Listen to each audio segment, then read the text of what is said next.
आज हम आप लोगों को एक ऐसी कहानी सुनाने जा रहे हैं जिसको सुनकर आप सोचने पर मजबूर हो जाएंगे कि आखिर एक राजा ने अपनी बेटी की शादी बंदर से क्यों की।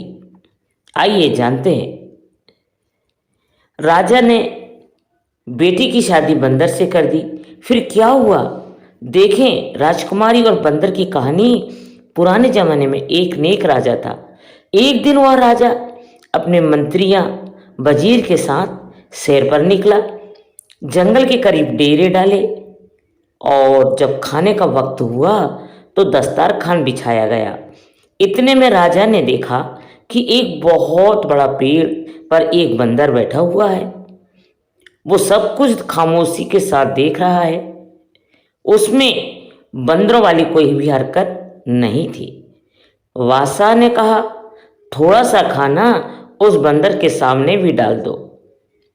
नौकरों ने थोड़ा सा खाना उस बंदर को सामने भी डाल दिया। बंदर पेड़ से नीचे उतरकर आता है और एक टीक को लेकर कुछ लिखता हुआ। फिर बंदर ने वह टीक राजा को दे दी। टीक पर लिखा था, मैं ऐसा खाना नहीं खाऊंगा, बल्कि जैसे दस्तरखान बादशाह के लिए लगाया गया है वैसा ही मेरे लिए भी लगाया जाए।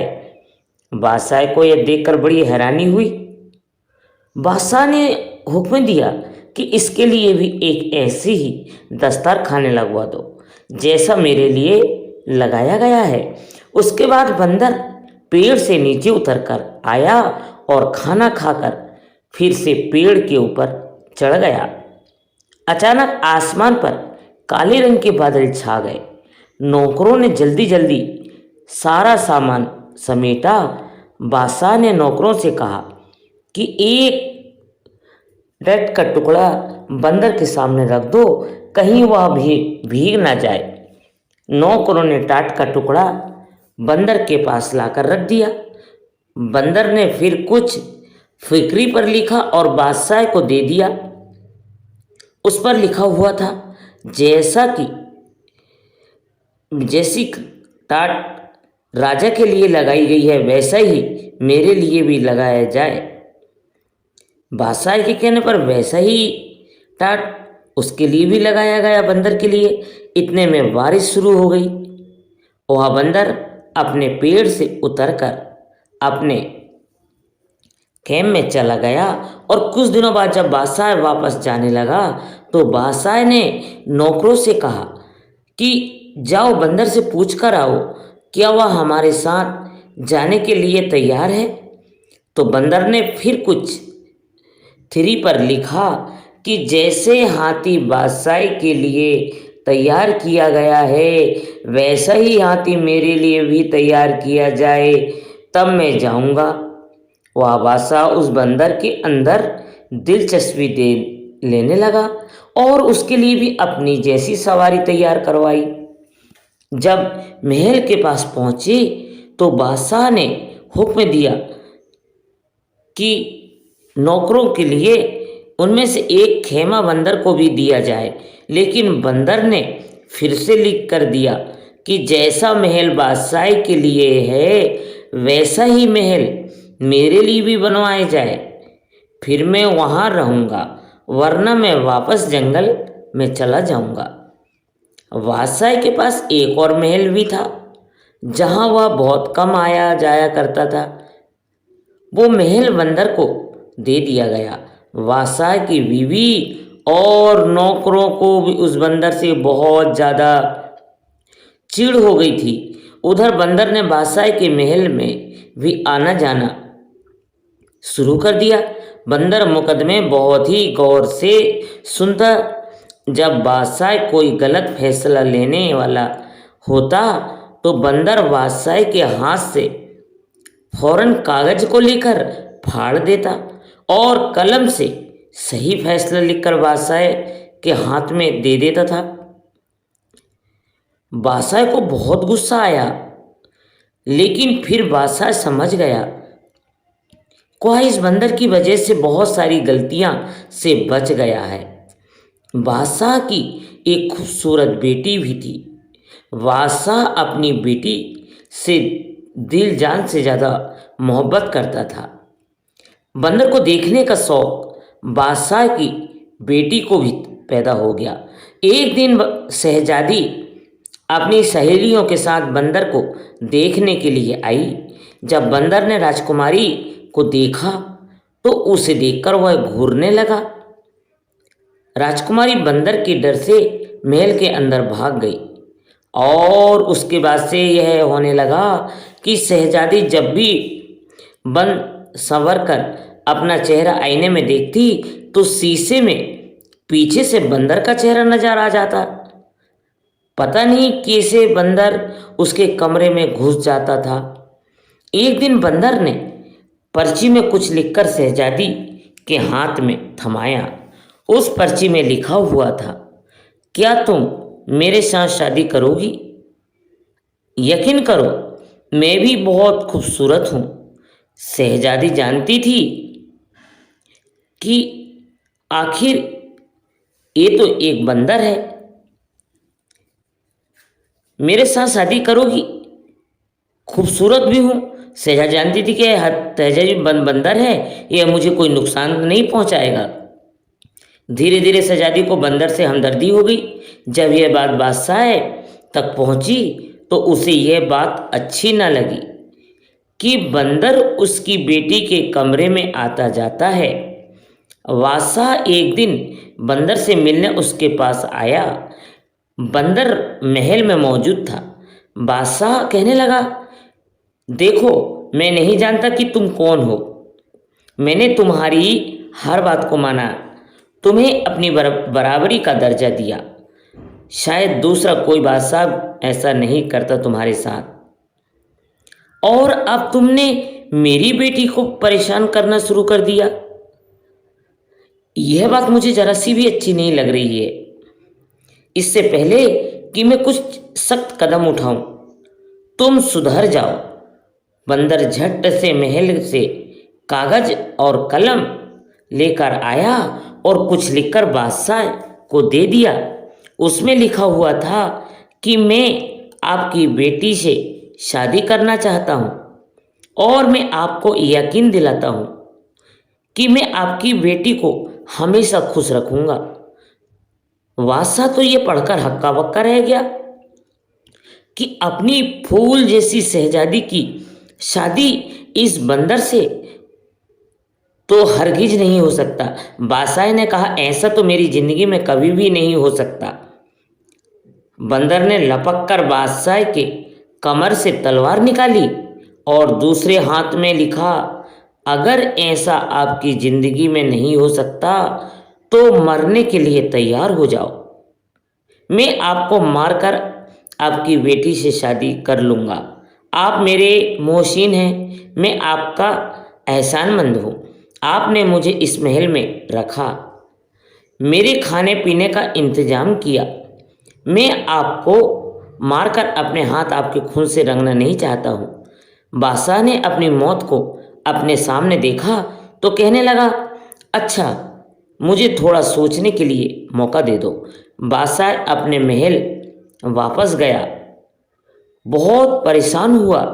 एक तरफ बेटी थी और दूसरी तरफ उसकी अपनी जान।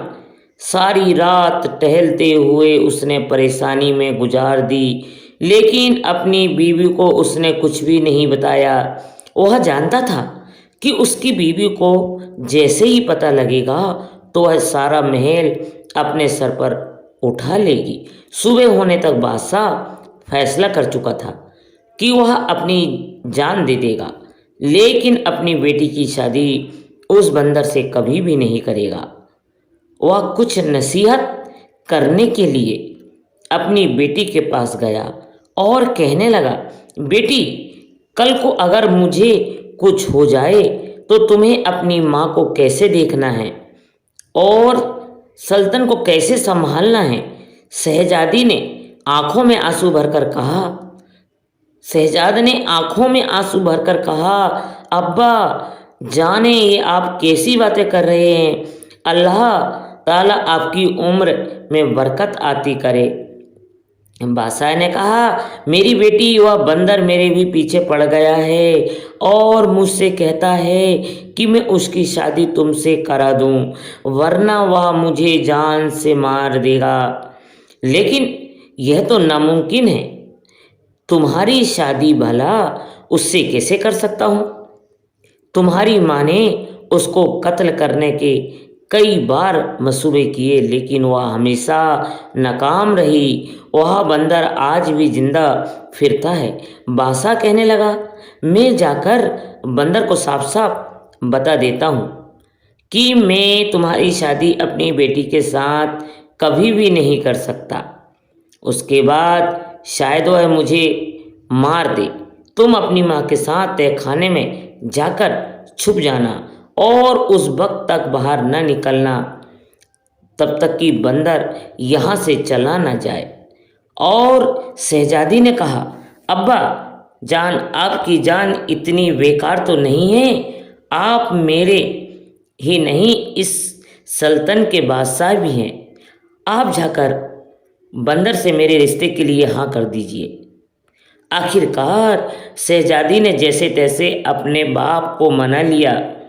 बादशाह ने बंदर को अपनी रजामंदी बताई कि वह शादी के लिए राजी हो गया है, और अब वह बंदर को अपनी रजामंदी बताई कि वह शादी के लिए राजी है। बंदर ने कहा, आप शादी की तैयारी शुरू कर दें। रानी को जब यह बात पता चली तो उसने सारा महल अपने सर पर उठा लिया। शादी वाले दिन बादशाह ने रानी को एक कमरे में बंद कर दिया और शहजादी का निकाह उस बंदर के साथ करवा दिया। शहजादी रुखसत होकर बंदर के महल में चली गई। अगले दिन जब शहजादी महल वापस आई तो बहुत ज़्यादा खुश थी।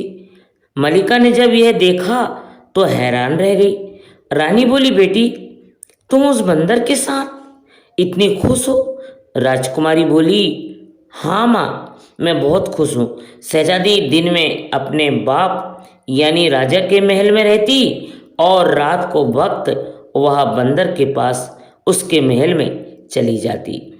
एक दिन रात के वक्त रानी ने नौकरानियों वाला कपड़ा पहना और बंदर के महल में चली गई। शहजादी के कमरे में का दरवाज़ा बंद था। रानी ने दोनों की बातें सुनना शुरू कर दी। अंदर से किसी मर्द के बोलने की आवाज़ आ रही थी। मलिका ने ताले का सुराग से अंदर झांका तो देखा कि राजकुमारी एक बहुत ही खूबसूरत नौजवान के साथ बैठी हुई है। वह राजकुमारी के साथ हंस हंस कर बातें कर रहा है। यह देखकर मलिका हैरान रह गई और सोचने लगी, अच्छा तो यह बात है, तभी तो मैं कहूँ कि मेरी बेटी भला इस बंदर के साथ खुश कैसे रह सकती है। अब रानी वहाँ से जाने लगी तो उसको एक तरफ बंदर की खाल पड़ी हुई नजर आई। मलिका सोचने लगी, इतनी मोटी खाल बंदरों वाली भला ये अपने ऊपर पहनकर क्यों रखता है और बंदर बना क्यों फिरता है? अगर मैं इस खाल को जला दूँ तो फिर यह कभी भी बंदर नहीं बनेगा। यह सोचकर वो बंदर की खाल उठाकर अपने महल में ले जाती है और उस खाल को आग लगा देती है। उधर मलिका ने बंदर की खाल को आग लगाई, इधर शहजादे को जलन महसूस होने लगी। शहजादा बचाओ बचाओ करके गायब हो गया। हैरान कुन शहजादी अपने वलिद के महल में वापस आती है तो देखती है कि उसकी माँ ने बंदर की खाल को आग लगा दी थी। शहजादी ने जल्दी जल्दी से वह आग बुझाई। शहजादी को पता चल गया कि यह उसकी माँ का कारनामा है। वह रो रो कर कहने लगी, हाय अम्मा जान, आपने मेरा सुहाग उजाड़ दिया। आखिर आपकी क्या दुश्मनी है मुझसे? उसकी माँ ने कहा, बेटी मुझे क्या पता था, मैंने तो सोचा कि मैं वह बंदरों वाली खाल अगर जला दूंगी तो आप बिल्कुल नौजवान की तरह मेरा जमाई राजा बना रहेगा। शहजादी ने कहा, अम्मी जान, मैंने आपको कहा था ना कि मुझे मेरे हाल पर छोड़ दीजिए। अब आपको ठंडक पड़ गई। माँ राजकुमारी की तमाम बातों को सुनकर परेशान थी। जब बादशाह को पता चला तो बादशाह ने नौकरों को भेजा, लेकिन कहीं से भी बंदर की कोई खबर न मिली। अब शहजादी ने जोगन वाले कपड़े पहन लिए और शहजादे की तलाश में निकल गई। जंगल जंगल, सहरा सहरा वह भटकती फिरती, उसके पाँव में छाले पड़ गए। शहजादी का रंग रूप पूरी तरह से बदल गया। एक रात शहजादी उसी जंगल में एक पेड़ के नीचे बैठी हुई थी। उस पेड़ के ऊपर चकोर और चकोरी बैठे हुए थे और बातें कर रहे थे कि शहजादी उनकी बातें सुन रही थी। चकोर दरअसल एक परिंदा होता है। चकोरी ने चकोरे से कहा, क्या बात है चकोरे, तू इतना परेशान क्यों है? चकोरे ने कहा कि क्या बताऊं, यहाँ से यूरोप की तरफ एक शहजादा है, मैं उसके लिए बहुत परेशान हूँ। उसके सारे जिस्म पर बड़े बड़े औले पड़े हैं, वह सो भी नहीं सकता। सारे तबीब और हकीम उसका इलाज करके हार गए हैं, कोई भी उसका इलाज नहीं कर पा रहा है। चकोरी ने पूछा, शहजादे की यह हालत भला कैसे हुई? चकोरी ने कहा, किसी जालिम ने शहजादे को जलाकर मारने की कोशिश की। शहजादे की जान तो बच गई, लेकिन उसका सारा जिस्म जल गया है। चकोरी ने कहा, ए चकोरी, क्या हमारे शहजादे के दुख का कोई इलाज नहीं है? चकोरी ने कहा, हाँ है। अगर कोई हमारी पीठें इकट्ठी करके और उन्हें संदल के साथ घिसकर 40 दिन तक रोजाना सुबह शाम शहजादे को लगाएं तो शहजादे के सारे जख्म भर जाएंगे। शहजादी समझ गई कि यह मेरे शहजादे की बारे में बात कर रहे हैं और चकोरी चकोरा तो सुबह उड़ गए। शहजादी ने उनकी सारी बातें इकट्ठी की और एक तबीब की भेष में वह यूरोप की तरफ चल पड़ी। वहां से कुछ ही मील की दूरी पर शहजादी को एक शहर नजर आया। शहर बहुत ज़्यादा खूबसूरत था, लेकिन वहाँ की हर चीज पर उदासी छाई हुई थी। वहाँ के लोग बहुत ज़्यादा परेशान थे, अपने कामों में लगे हुए थे। शहजादी जिससे भी उसकी परेशानी की वजह पूछती तो सारे बताते कि उनके शहजादे की हालत बहुत ज़्यादा खराब है। शहजादी ने बाजार से संदल खरीदा और चंदन खरीदा और दूसरी दवाएं ली और ज़रूरत का सामान खरीदकर शहजादी शाही महल में पहुंच गई और पहरेदार से कहने लगी, जाकर बादशाह से कहो कि हिमालय की पहाड़ियों से एक तबीब आया है, वह शहजादे का इलाज करेगा।